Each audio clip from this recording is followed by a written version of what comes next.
Namaste. So a couple of while ago, I made a video on how Mount Chiliad was formed. While a lot of people loved it, a lot of people were amazed by the fact that the GTA 5's map got more life than an average GTA Online player. But there's a problem. That video is just 60 seconds long. The fact that I covered up the entire formation story of Mount Chiliad in just 60 seconds on itself is pretty impressive, but 60 seconds doesn't serve any kind of justice to a 9-year-old game.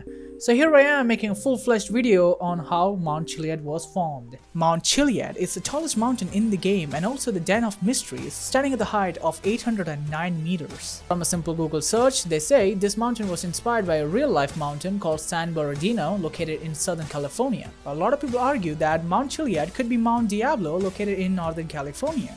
Now these mountains were formed in a totally different way and there is no relation between these mountains and Mount Chiliad. So this is how GTA 5's modern day map looks like. And this is what I believe the map would have looked like 100 million years ago. Notice how there is no Mount Chiliad in this location? It was far away from the mainland San Andreas and under the water. Let me explain. Alright, so if you look at the mountain closely, you can clearly see layers of rock. Now these layers are horizontal and tilted, meaning that it could be a sedimentary rock. Now sedimentary rocks are formed under the water and in layers. But how am I so sure that this is a sedimentary rock?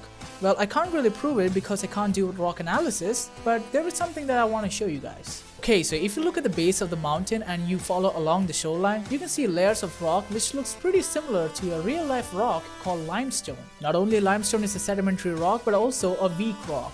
You can clearly see the land retrieving backwards because the limestone layer is getting eroded away by the water.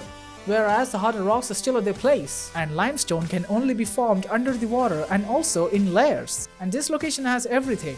So I guess that really proves that this location was under the water at some point of time. Okay, so now let's go ahead of time, obviously in millions.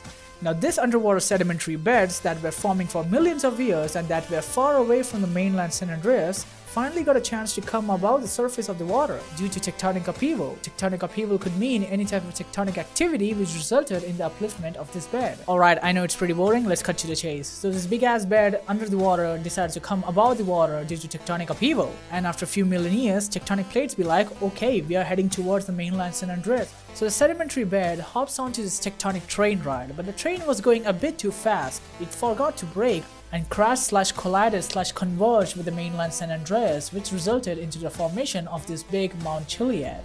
When two big land masses converge, they form towering mountain ranges, and that we can see in GTA 5.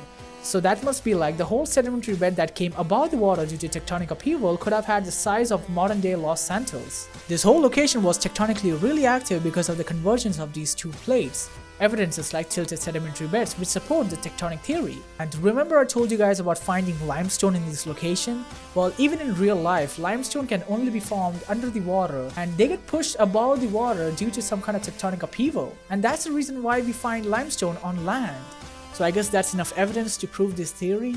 But a lot of people might say this could be a stratovolcano. People who don't know what stratovolcano is, well, these are the imposters of the volcanic world. They look like mountains, but they really are volcanoes. But they do leave evidence for people to prove that they are volcanoes. Trust me, I would have agreed with you, but the thing is, I couldn't really find any kind of evidence for this being a volcano. Rockstar knows how to put details, they are really good at it. And they wouldn't have missed this if it was a volcano. And the surrounding geology doesn't prove this being a volcano. In fact, if this was really a volcano, the civilization, the people who lived here, would have done some kind of markings on the walls or at least somewhere to prove this being a volcano. But we got UFOs and aliens, so I guess that's not a volcano. This diagram over here, could it mean the heart of the volcano? The magma chamber? But for real, this is just a game, not everything has to make any kind of sense. For example, these mountains, I don't know how they are formed, but they do look like a good game design barriers. Well, I hope you guys enjoyed this. Thank you for watching, and yeah, make sure to check out my other videos too. Subscribe. Goodbye.